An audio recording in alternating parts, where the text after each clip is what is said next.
Okay, today is Tuesday, May 18th, and I'm here with subject number 9 and looking at the research question and how do counselors who provide services to Spanish-speaking clients gain their awareness, acculturation, and skills to work with this population. So subject number 9, how long have you worked with your organization as a therapist? It's been 5 months. Okay. And question number 2, what are your licensure credentials? I'm a licensed social worker in the state of New Jersey. Okay. Question number 3, can you describe the diversity of the population you provide service to? It's definitely a diverse population. I would say that we tend to pull from a higher socioeconomic status because I know that we take private insurance only. We serve a very low Medicaid population, like percentage wise. So I will say it's fairly diverse. I'll say it's about 60% males, 40% females. I would say probably 30% are Spanish speaking, I would say. Okay. Can you describe your comfort level providing services in Spanish? So I would say that, like, on a scale of 1 to 10, I would say comfort being like great comfort being 10, 0 being not comfortable at all. I would say probably a 4 or 5. Okay. And that's just because my mother was bilingual and I had some years speaking Spanish in like high school and college. So that's it. Okay. So question number 5, can you describe your skill sets working with Spanish-speaking clients?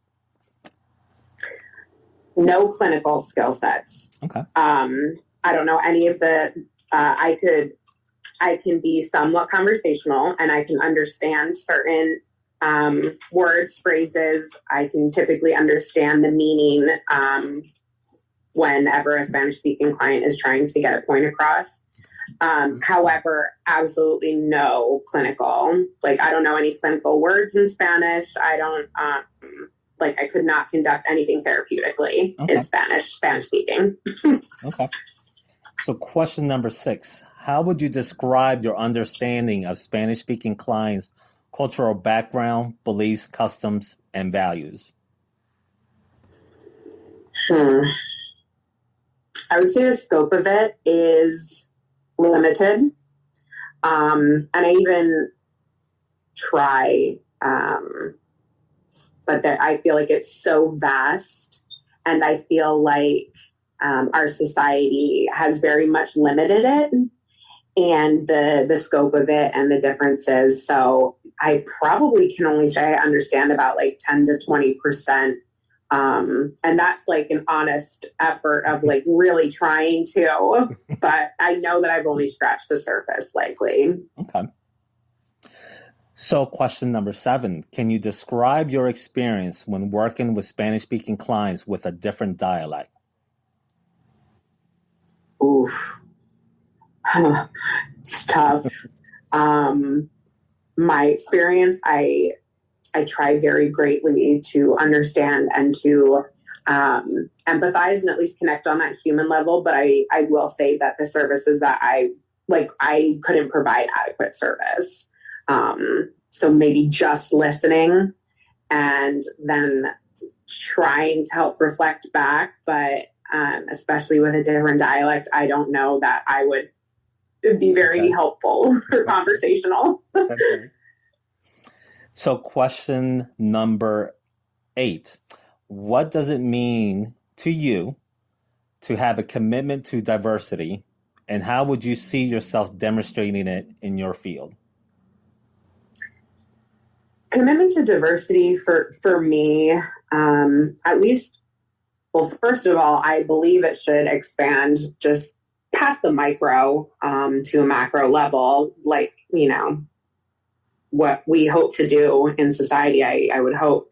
But on a personal level, a commitment to diversity would be that I attempt to actively understand different cultures and backgrounds, and that anytime I meet someone, I attempt to understand their world as they see it, and not as I see it, or as I even might have seen that culture previously. But I attempt to really just ask questions and have the humility to know like that I really don't know that much, and I have to be able to admit it so that we can work together then. And culture plays such an important role in mental health. Right. And so if we can't understand that, then we can't be effective clinicians. We can't be effective in the mental health field. So I know that like I said, on individual level, really attempting to understand each individual and in their culture, as well as personally trying to understand different cultures better.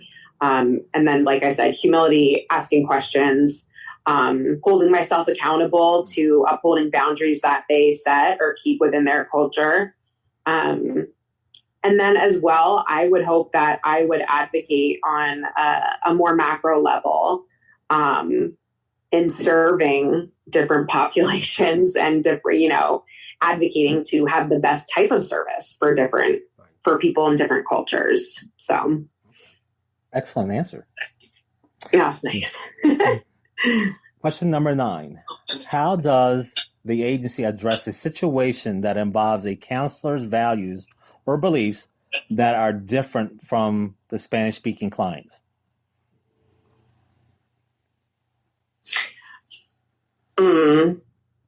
Probably not well. To be very transparent, there are no Spanish-speaking staff, clinicians, or anything like that. Not a very diverse population in terms of staff or the organization as a whole. And so I do think that there is a lot lacking, and which then makes it difficult for individuals that speak any other language to get adequate care there.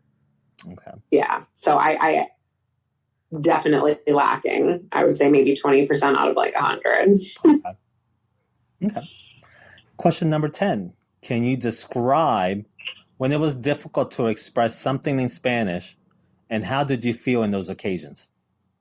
Oh, so absolutely such a frustrating experience, especially because our profession is so much communication, right? It's all talk. So I would say that I absolutely have had times where I have really tried to articulate something in Spanish and it's just not coming through. Like I'm not expressing it in the way that it needs to be. And that is it's a very distressing experience. I feel very frustrated and helpless. Like I can't engage. And then I also feel a ton of empathy because so many people, are just kind of like have this sense of entitlement, like English. And it's like, well, no, that's not it. And, in fact, when I leave the country, I notice it even more. It's like, even when we go to Spanish speaking countries, people think that they should be speaking English. And I'm like, listen. So, yes. So I would say it's definitely a frustrating experience, and that I can feel some sort of empathy for individuals that are trying to articulate their own needs that can't be understood. Right. Okay. And I think you touched on this a little bit earlier. So question number 9, can you describe your experience with professional counseling terminology in the Spanish language? Yeah, I would say probably 0. Like on a scale of 0 to 10, I would probably say maybe 1, 0 to 1. And it's only because I remember in college, I had a Spanish speaking client and I had to put in an honest effort because, again, they didn't necessarily provide the necessary counseling for individuals. They didn't have bilingual therapists.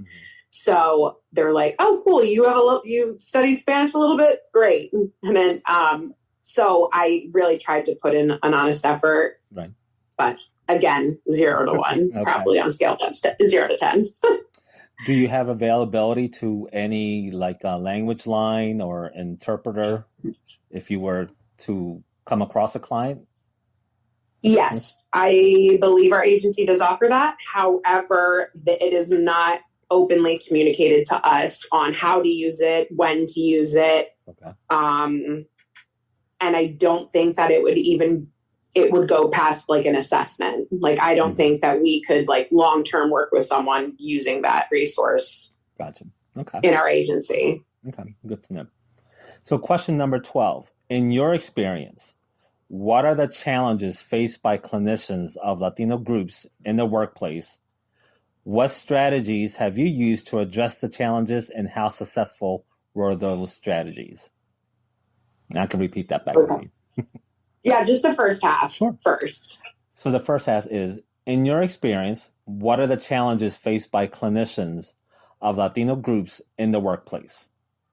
Okay, I would say that their caseloads are definitely so much bigger.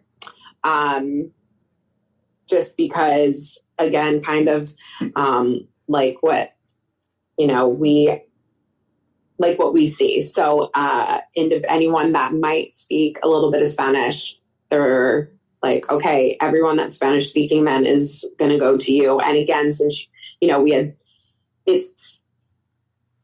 there's so few, I would say, employed, at least that I've seen in South Jersey.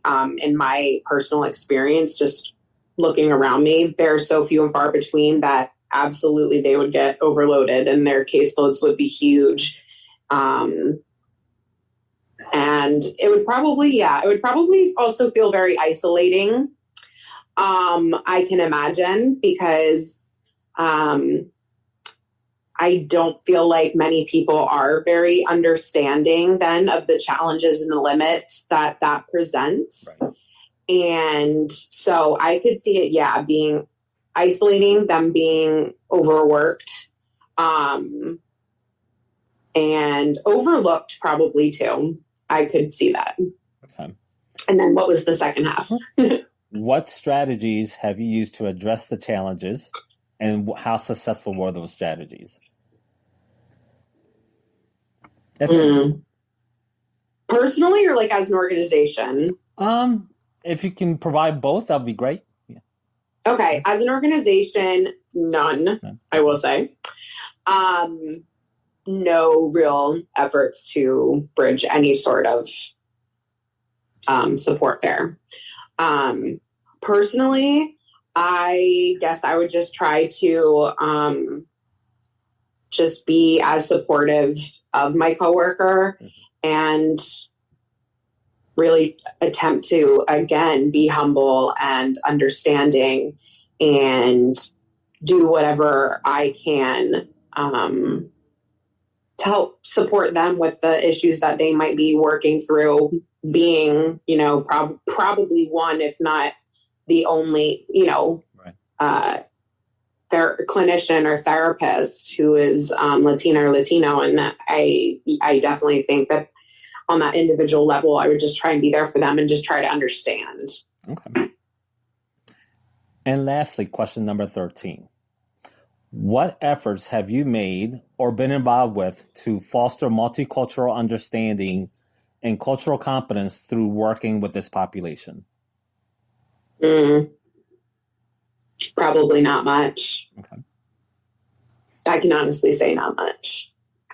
Yeah. Okay. Would there be something that could assist you, or what you think would be beneficial for you in gaining that concept or more understanding of that population? Absolutely. I love like CEUs and different education, and I think that there needs to be way more of that. I think that there needs to be more clinical supervision specifically geared towards that, more group supervisions. And then just more I think there just needs to be more accountability. There needs to be more accountability to have that cultural competence and the awareness, especially because South Jersey is a very high Spanish speaking population. And so, but are South Jersey clinicians held more accountable to that? I don't really think so. And so of course there should be more internal motivation. However, I love like attending different things like that. So if companies, made that more of a priority, that's the word I'm thinking of. And I would absolutely attend. I would do online, even if like that is easier. Like I absolutely would be open to any sort of learning experiences.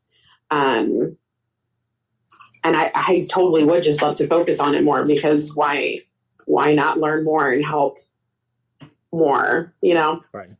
Okay, great. Thank you so much. So this concludes our interview for today. So this will be follow up with a cultural competency survey to the email the subject number 9 have provided. And this concludes our interview.